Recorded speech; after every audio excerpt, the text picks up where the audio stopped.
Welcome back, everyone, to Finding the Middle Path, Be Drama Free Through DBT. In this episode, we're going to continue our journey in acceptance and talk about the skills turning the mind and willingness over willfulness. Let's get walking. Our first skill is called turning the mind. In order to understand this skill, you have to do a little bit of visualization. So imagine acceptance is kind of like coming to a fork in the road. On one hand, you have the acceptance road, and on the other hand, you have the rejecting reality road. In the graphics supplied in the DBT Skills Manual for Adolescents, they show the road is coming to the same place at the end. The acceptance road is nice and straight, and the rejecting reality road basically looks like a roller coaster. So it's got ups and downs, it's got a little twirly, but then it ends up at the same spot. So imagine that graphic in your head. Those are the two roads that you're choosing. They're both going to end up in the same spot. You want to be able to get yourself to continue on the acceptance road. So for that, you use the skill, turning the mind. There's two simple steps. First, you have to notice that you're not accepting reality. Everyone has different cues for them to notice about themselves that they aren't accepting reality. For a lot of people, feeling anger is a cue that they're not accepting reality. Myself, I get a little bit snappy, we might say. I get a little snappy to other people, then that is my own cue to notice that I'm not accepting reality. So whatever you notice about yourself, those are your own personal cues that you can remember to look for to figure out whether or not you are being accepting of the reality that you're in. After you've noticed that you're not accepting reality, the second step is to make an inner commitment to accept. And that can look a lot of different ways for yourself. So for me personally, I just say, I've made the decision to accept this.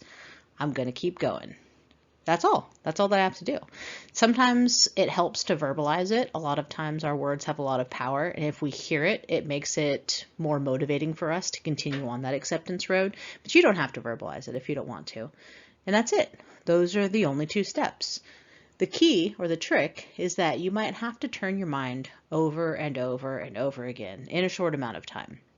It's like I tell the teenagers at work. If you have to remind yourself every 5 minutes that you've chosen to be accepting, that's okay. That's using this skill. Whatever you say to yourself to make it so that you get from this point to the next point and continue on that accepting reality road, the nice, clear, straight, non-roller coaster one, then that's what works for you. Super simple skill, turning the mind. So when you're on your accepting road, sometimes some things might get in the way. What might get in the way? Well, there are a couple of things.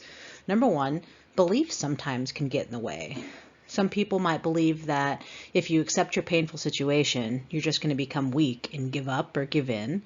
Another popular belief is if you accept the reality, that means that you approve of the reality or whatever it is happening. Or that if you accept this, you're accepting a life of pain. So those are some beliefs that might get in the way. The second thing, which I found is a lot more common, is that emotions get in the way. Our emotions are very powerful, and quite often they will get in the way of us doing the things that are best for us. Some emotions that someone might be feeling that might get in the way are intense anger at the person or the group that caused the painful event, unbearable sadness, guilt about your own behavior. If you feel guilty about something that you've done, you don't want to accept it because then you have to admit that you did it. There could also be a little bit of shame regarding something about you that makes it so that you don't want to accept reality. Or finally, just rage about the injustice of the world. Things aren't fair, and a lot of times it feels like everything is just falling down upon you and you alone. So if you have beliefs or emotions that get in your way, what do we do then? Well, our next skill helps us with that. Okay, and the skill is willingness over willfulness. So the key is you want to identify your willful actions and replace them with willing actions. Some willful examples are refusing to tolerate the moment, giving up, trying to change something that cannot be changed, or refusing to change something that must be changed, or finally, the terrible twos. You know what I'm talking about, those 2-year-olds that just say no to everything. Some willingness examples are doing just what is needed, no more, no less, listening to your wise mind, being effective, allowing the world to be what it is, and still participating in it fully. The easiest way to show you how this skill works is to give an example. So I will give you an example from my workplace. A lot of times, the teenagers that come to us do not want to be there. I mean, let's face it, who wants to spend 6 to 9 months of their life in a treatment center? Not very many people, right? So they will refuse to tolerate the moment by refusing to go to groups. Sometimes if they go to the group, they will refuse to participate in the group, so they'll just sit out. All of those things are examples of refusing to tolerate the moment.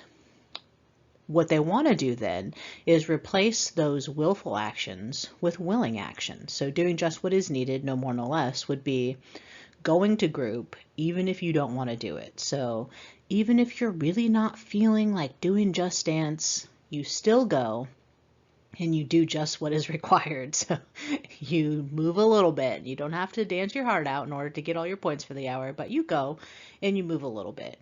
Or if you're going to a treatment group, you go, and even if you don't want to share things that are super personal to you, you read aloud or you share the easy, simple things, right? Those are all examples of replacing willfulness with willingness. So using turning the mind in the workplace is pretty simple.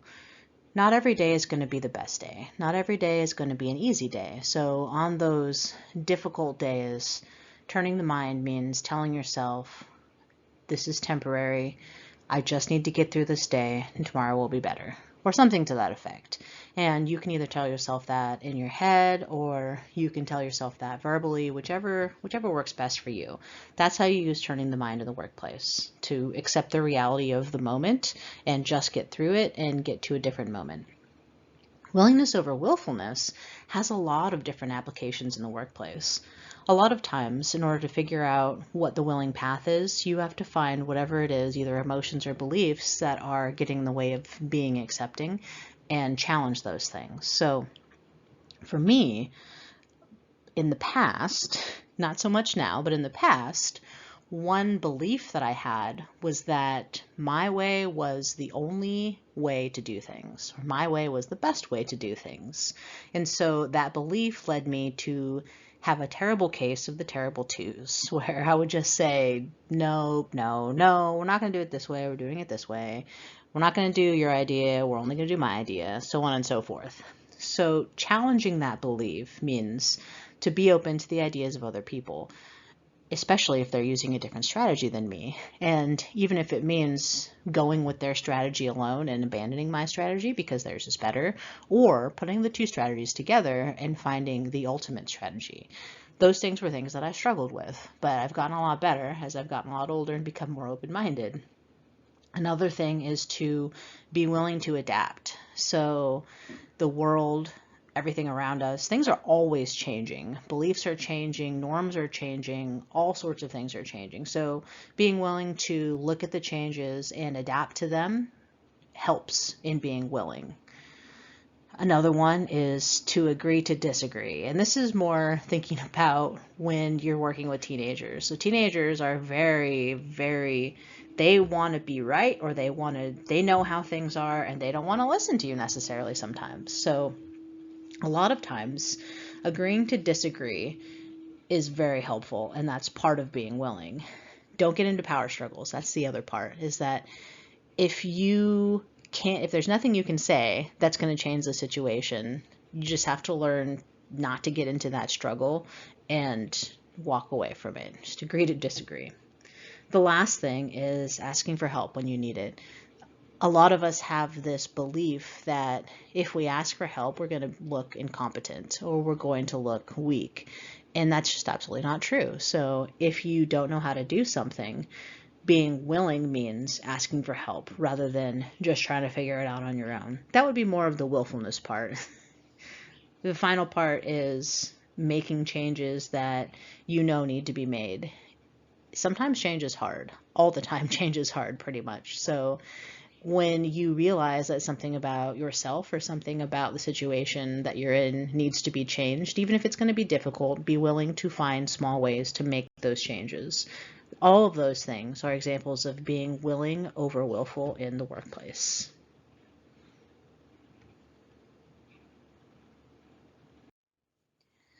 Okay, now for the teens and these skills, being willing is difficult.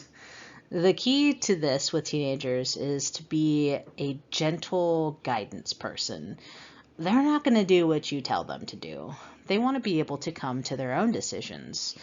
And by that, they might actually choose to be willing if you're able to guide them to that decision and they feel like it's their own solution themselves. Basically, they want to feel empowered. They want to feel like they are in charge of their own lives. Most people want to feel like that, but teenagers especially want to feel like that. So if you are able to find a way to help them get to the willing answer on their own, that makes things a lot easier, both for you and a lot better for them. Willful actions never lead up with good consequences that they want, the things that they want to happen. So it actually is good for the both of you if you're able to gently guide them in the right direction so that they're able to make those own decisions themselves.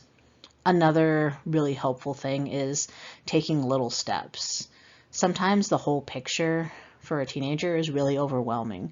If we mentioned before that part of their brain where they can clearly see consequences and how one thing leads to another isn't fully formed. So that picture is really fuzzy.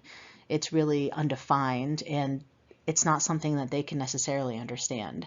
They know how to take the small steps, though. If you help them learn how to take little tiny steps that get to that fuzzy, undefined future that they can't quite see, that's, again, good for both of you guys. It's good for them, and it's also good for you because it makes your job easier and you're helping this person become a new person or the person that they ultimately would want to be.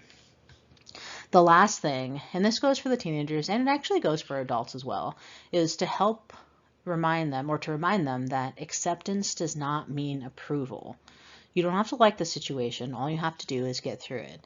I think that's an important thing to remember for all the acceptance skills is just because you have to accept it in the moment, it doesn't mean that you approve of the reality.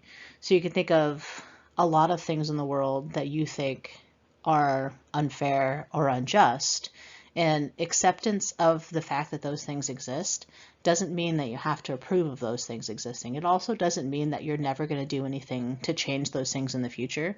What it does mean is that approving the reality means you're going to work within the confines that you have right now to try and get to a future where you can change things and make things differently. So that's an important thing to remember, is that just because you have chosen to travel the acceptance road right now, that doesn't mean that that's going to be the true reality for you in the future. Things could be changing, as I said one slide before, or a few minutes before. Everything is always changing, and we have to be able to adapt and learn how to work within the confines that we have in order to get to a reality that we like a little bit better. And yeah, that's just one of the things you have to remember about acceptance. Since this was a two-parter on acceptance, I wanted to give you a little bit of a reminder on all the things that we've learned about accepting reality. So the first step is to decide if acceptance is even necessary using the 5 options of response. So the options are solve the problem, change how you feel about the problem, accept the situation, make things worse, and stay miserable. So all of those things are your options of response whenever a serious crisis comes into your life. The second thing is to remember that acceptance of reality is often something that requires an active choice. So you have to make choices and take actions in order to be completely accepting of your reality. You want to use your body while you're being accepting to create an accepting mindset. We talked about half smile and deep breathing, so using those things to make sure that you are in a completely accepting mind frame. Today we talked about practicing willingness over willfulness, and we gave some examples of that. And finally, after using all of those things, you'll probably find that you have to turn your mind back to the accepting reality road over and over and over again. Okay, that is all that I've got for you today. All the information I shared with you is taken from the DBT Skills Manual for Adolescents by Jill Rathis and Alec Miller. Thank you so much for listening, for continuing to listen, and for taking the time to learn coping skills. Well, we'll see you next time when we walk the middle path and be drama-free through DBT.